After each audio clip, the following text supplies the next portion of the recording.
Hey everyone, my name is Insidious, and I'm going to be doing a track breakdown for my song Breadbasket. It's part of an EP I did for Malignant called the Oshwear EP. So I'm going to try and break this down as quick as possible. I actually did this once before. This is my second time doing it, and the first time was way too long. So I'm just going to make my way throughout the intro and then work my way throughout the track. So first thing, let's go to this group here. So where I have all my intro elements and stuff. So first thing we have is this string sample. It's kind of just rising in pitch. I did the automation in here. So I just went into the clip and did some transposition. And then it continues to play out.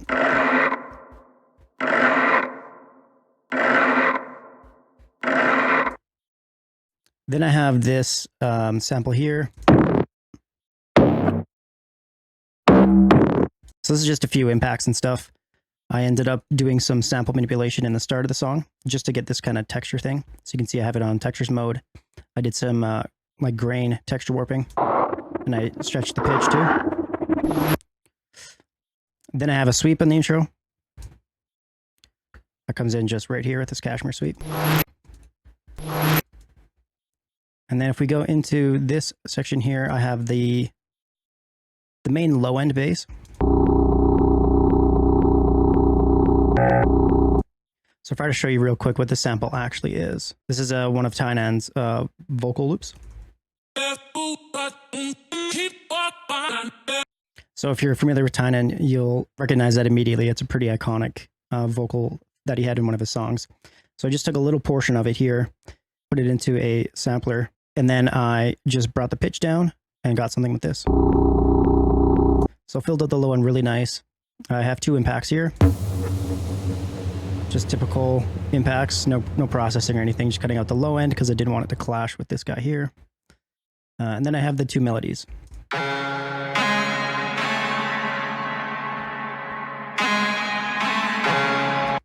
So I have that layer.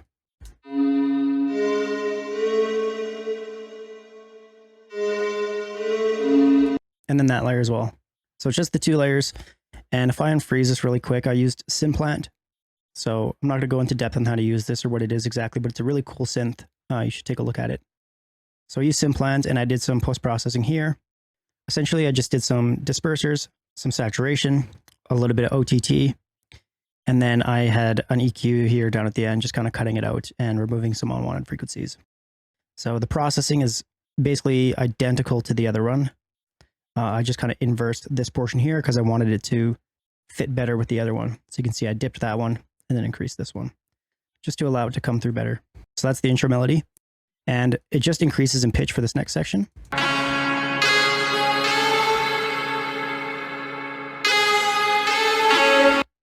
The impacts come back. I still have the same lower bass.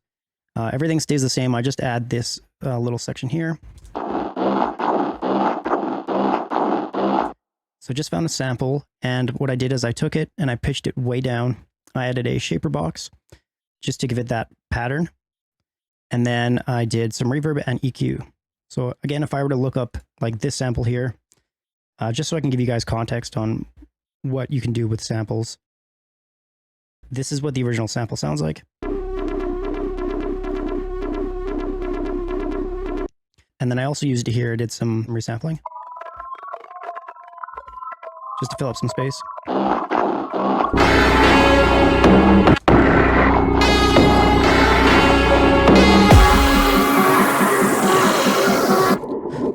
So coming into the buildup, I have these strings still. I'm just changing the pitch from earlier. These were down -13, and I brought these tighter and brought them to 0. I have the impact, which comes in later as well. We still have this feedback, but I changed the pitch of it. So I brought it from -30 to 0. I just have my snare roll up. So snare build. Just some saturation using isotope trash, so a little bit of distortion and convolution reverb just to get at that space. I'm also opening that filter as it progresses. Then I have this riser here.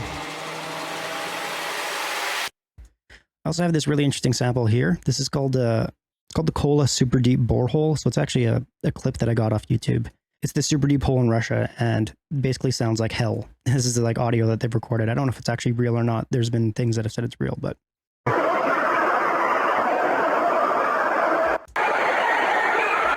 just kind of creepy textures that I've added in here. We have the down sweep. We also have this riser, and then a downshifter as well. So I just reversed it and used it as a riser here. And we have another sweep here, a Kashmir sweep. And this is the interesting part for the build up. So I started implementing some of the drop sounds.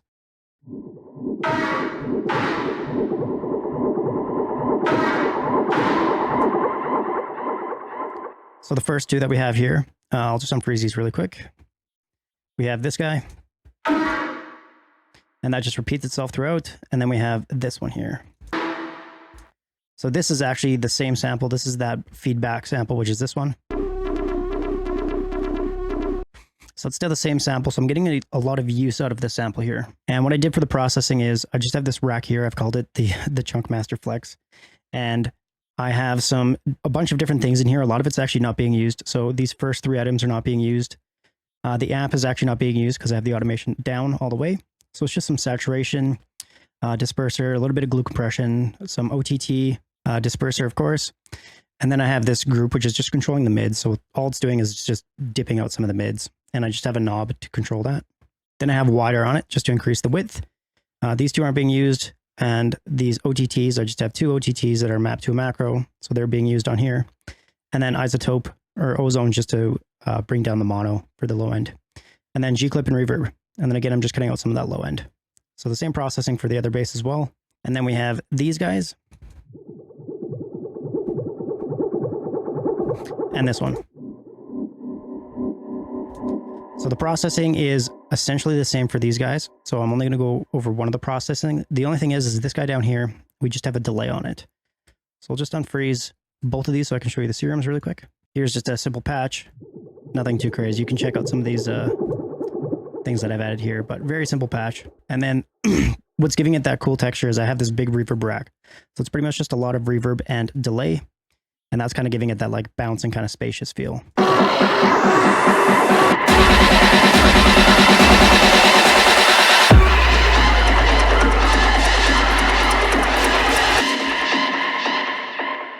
So I'm just continuing that throughout this little fake out here. It still has that reverb and the that delay rack. I'm also doing some bass clef washout.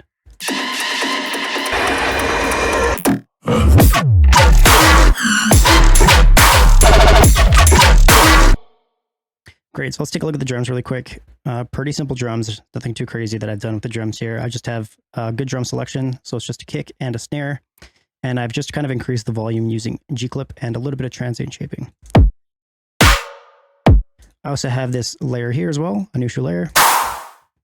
Really loud layer, so both these together. And then I have this other layer here too. This is another sample that I found. If I were to show you this in the browser. Just a weird sample that I found and I thought it was kind of cool. So I added a little bit of hybrid reverb and G-clip for some loudness. So I just add some nice texture.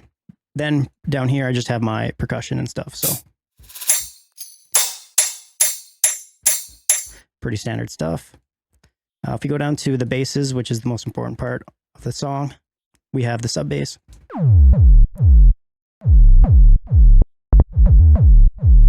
So just unfreeze this really quick. The serum patch is very simplistic. So for the serum, I just have one wavetable, the analog BD sine. I'm doing a little bit of pitch bending on the coarse pitch. And then I'm doing a little bit of master tuning as well on envelope 2. So that's what's giving it that really kind of pitch bending sound at the start. Gives it a lot of impact. So I don't even have any distortion on it or anything here. Everything comes from the post-processing. So I'm just doing a lot of saturation here. I've got soft sine to 13 dB.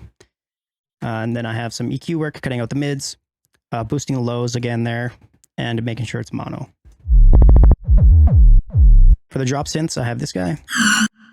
So that's that kind of pig squeal that you hear in the song. The patch here is also pretty basic. It's pretty much just one oscillator, doing a little bit of distortion and compression, some EQ movement.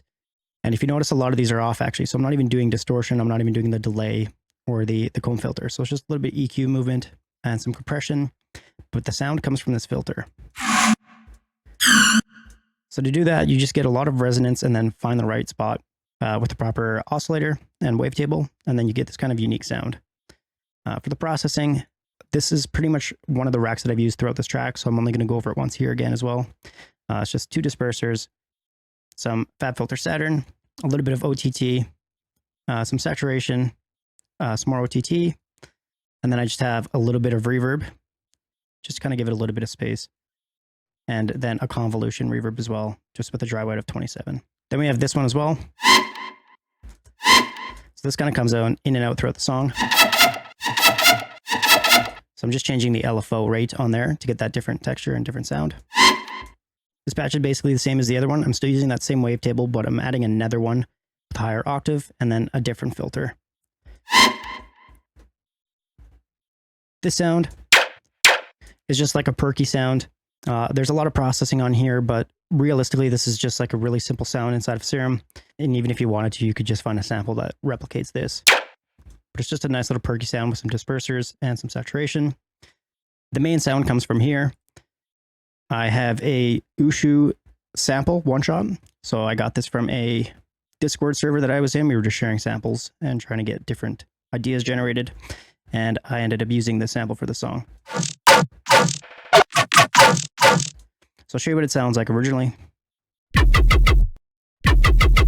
So that's the original sample here. And I've just taken it and essentially I've stretched it out and I've used different beats, warp modes, and just changed the pitch. So when you stretch it out, change the pitch, and use all these different warp modes, you get cool different textures like these ones. So they're all just different warping methods and stuff. The processing here is another rack of mine, but all of the racks that I have are essentially the same. They're all just saturation, OTT, and dispersers. So you can see I have some OTT, a little bit of saturation, dispersers again here, OTT, saturation, and a lot of these spectral resonators and stuff aren't being used, as you can see down here by the macros. So I have that layer. Then I have this one, which is the exact same sound. I've just changed the rack a little bit. So I've added a few different things. The main thing is this kilohertz convolver and the Valhalla reverb. That's what's giving it that space and kind of separating it from the original sound. And then I have this rack here as well too, which is a little bit of chorus, some phaser and some saturation, and then just doing a little bit of compression using the post multiband. With these two together. Then I have this bright layer, which is the last layer for these basses. And this one is just some dispersers, saturation, and then some hybrid reverb. So this isn't really typical of what I do for my basses. I don't usually copy them exactly down the same and then do, you know, like 2 different layers for it. But it can work well if you're changing them enough, because you don't want them to sound the same. If they're exactly the same and you don't do any processing, you're going to get weird phasing. Then I have this guy here. This is that main bass that we have from the build-up and also from the intro section. Again, we're using it here in the drop. So same processing. We have that Chuckmaster Flex rack and the same rack here with just some reverb. Then I have this vocal sample going through. I also have it here before the drop too. It's kind of something I like to include in most of my songs. And then we brought back these string samples, just pitching them around differently. That one's kind of cool. Kind of sounds like a vocal there, just with a higher pitch. And throughout the drop, I just have little fillers. I have this guy. I have a down sweep. This little horror effects. And then I have these two. And I also have this this kind of like, it's a red tail hawk essentially is what it is, but it fills up the space very nicely. So things like this can help really fill out the space. I can play this for you without that red tail hawk screaming, and it is quite a big difference. I'll do that here in a second. I got one more bass I'll go through for this next section.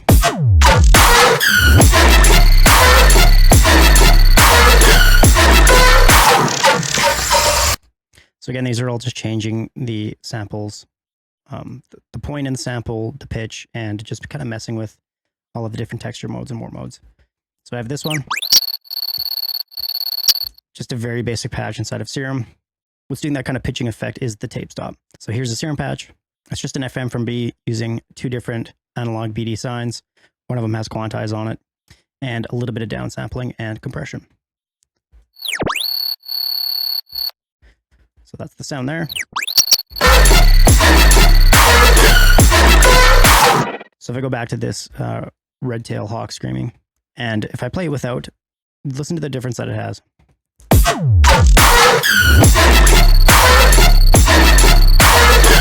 And then now with it.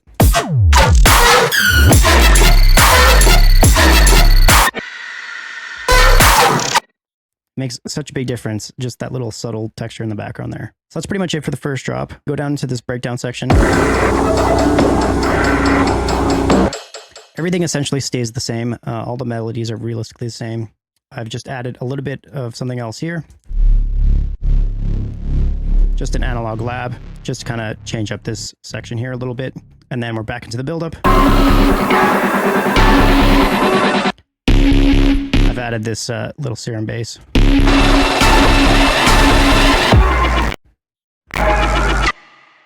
And we're getting a little bit of CPU overload. I've had to freeze everything if you haven't noticed.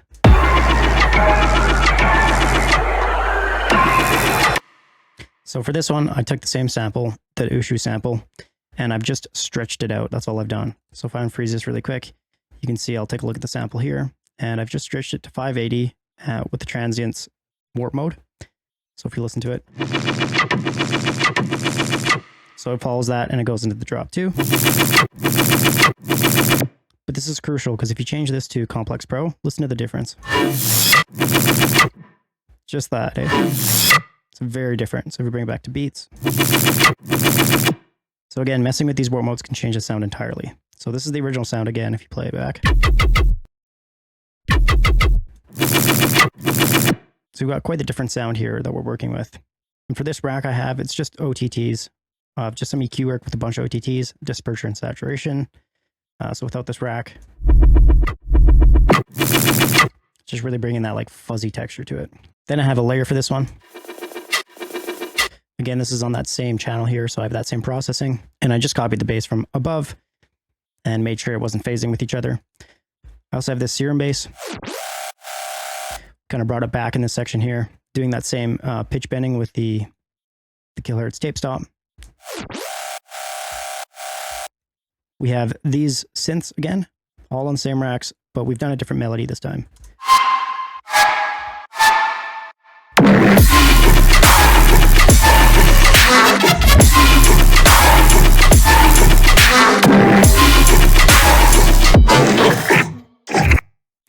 The sub bass is, I think, pretty much the same thing. The only thing I've added here is an amp at the end. So this isn't it's the same bass from the start, same sub bass, but I've added an amp. So,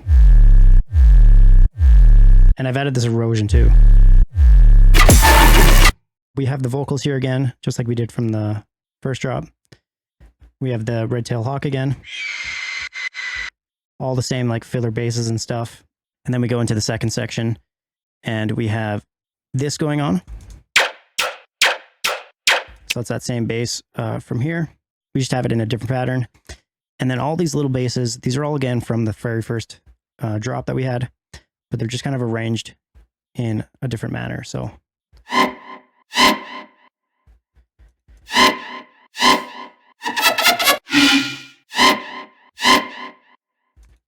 some of these I've duplicated, like this one here, this kind of like pig squeal.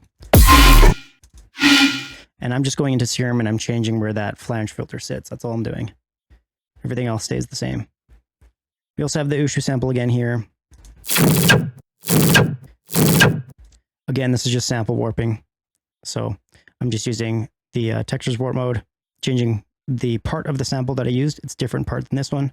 So I just shifted the sample, selected a different part, and then I pitched it up 4, and it gave me this.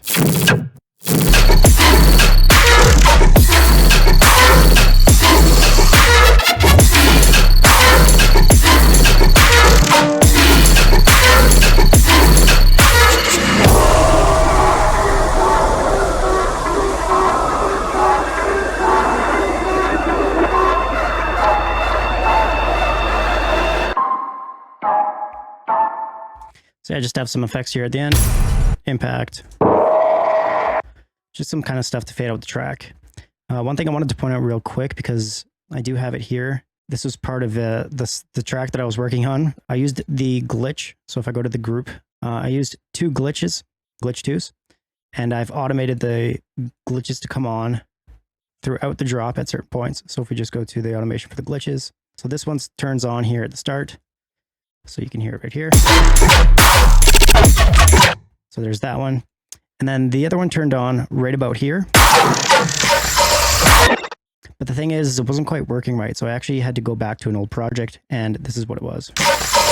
So that's a good technique to use if you're trying to find cool filler bases, is just use a plugin like Glitch 2, turn it on and mess with the parameters on it, and you can kind of get something like that. And yeah, I think that should be it. My sidechain is pretty basic. I'm just using Kickstart 2, and that is all.